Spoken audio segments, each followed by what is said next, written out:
بسم اللہ الرحمن الرحیم۔ آج پاکستان ٹیلی ویژن کی مقبول فنکارہ طاہرہ نقوی کی برسی ہے۔ چھوٹی سی گڑیا چھوٹی رہ گئی، پپا کی گود میں سوتی رہ گئی، غالباً یہ طاہرہ نقوی کے پی ٹی وی کے آخری ڈرامہ کی ایک مشہور مکالمہ تھا، اور پھر اس کے بعد یہ پیاری سی گڑیا ہمیشہ کے لیے سو گئی۔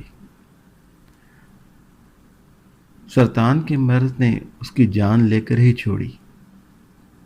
طاہرہ نقوی 20 اگست 1956 کو ضلع سیالکوٹ کی تحصیل ڈسکہ کے ایک گاؤں میں پیدا ہوئی تھی۔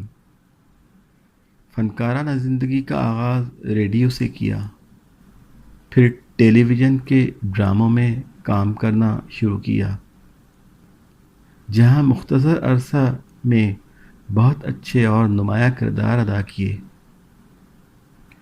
طویل ڈرامہ زندگی بندگی اور ڈرامہ سیریل وارث میں ان کے کردار آج بھی یاد کیے جاتے ہیں۔ انہیں 1981 کی بہترین اداکارہ کا پی ٹی وی ایوارڈ بھی دیا گیا۔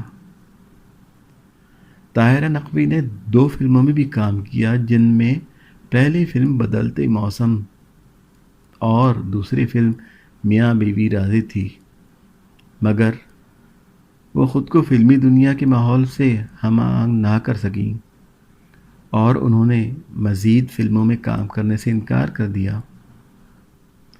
طویل دورانیہ کے کھیل زندگی بندگی میں ان کی جاندار اداکاری آج تک دلوں کو یاد ہے۔ طاہرہ نقوی نے عظمیٰ گیلانی کے ساتھ مل کر فطری اداکاری کی انتہائی عمدہ مثال قائم کی۔ اس کے علاوہ ان کے مشہور ڈراموں میں دوریاں، محفوظ ماموں، منزل، خانہ بدوش، دہلیز، گھر آیا مہمان اور ایک حقیقت ایک فسانہ کے کچھ ڈرامے شامل ہیں۔ طاہرہ نقوی کے بارے میں اہل فن کی متفقہ رائے یہ ہے کہ وہ اداکاری کے حقیقت پسندانہ اسلوب سے وابستہ تھیں۔ جذباتی اداکاری کرنے میں ان کا کوئی جواب نہیں تھا۔ یہ وہ دور تھا جب روحی بانو، خالدہ ریاست، عظمیٰ گیلانی، نیر کمال اور ثروت عتیق کے نام کا ڈنکا بج رہا تھا۔ ان جیسی اداکاروں کے ہوتے ہوئے اپنی ایک الگ شناخت بنانا بڑا مشکل کام تھا۔ یہ طاہرہ نقوی کی خودداد صلاحیتوں کا اعزاز تھا کہ انہوں نے کم عمری میں ہی اپنی اعلیٰ صلاحیتوں کی بدولت وہ کر دکھایا جو ہر کسی کے بس میں نہیں تھا۔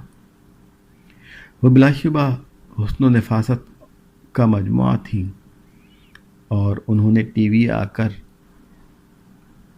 اکثر اداکاری کو متاثر کیا۔ طاہرہ نقوی کے بارے میں یہ بھی کہا جاتا ہے کہ ان کے مکالمے بولنے کا انداز بھی نہایت متاثر کن تھا۔ وہ کبھی اوور ایکٹنگ کا شکار نہیں ہوتی۔ اس میں کوئی شک نہیں کہ ان کے دور میں بھی جو ٹی وی ڈرامہ آرٹسٹ کام کر رہے تھے وہ فنی لحاظ سے بلند قامت تھے۔ اسے طاہرہ نقوی کی خوش بختی کہا جا سکتا ہے کہ جنہیں ایسے بلند پایہ آرٹسٹوں سے بہت کچھ سیکھنے کا موقع ملا۔ اس بات سے کوئی انکار نہیں کر سکتا کہ اگر کسی بھی اعلیٰ درجے کا فنکار کو معمولی کردار بھی دیا جائے تو وہ اس میں بھی اپنی بھرپور صلاحیتوں کا مظاہرہ کر کے سب کو حیران کر دیتا ہے۔ اپریل 1982 میں طاہرہ نقوی شدید بیمار ہوئیں۔ سرطان کا مرض تشخیص ہوا۔ انہیں علاج کے لیے CMH راولپنڈی منتقل کیا گیا، مگر وہ جانبر نہ ہو سکیں۔ 2 جون 1982 کو طاہرہ نقوی دنیا سے رخصت ہوئیں اور لاہور میں حضرت میاں امیر کے مزار کے احاطے میں آسودہ خاک ہوئیں۔ اللہ پاک ان کو جوار پنجتن پاک میں جگہ عطا فرمائے گا، آمین۔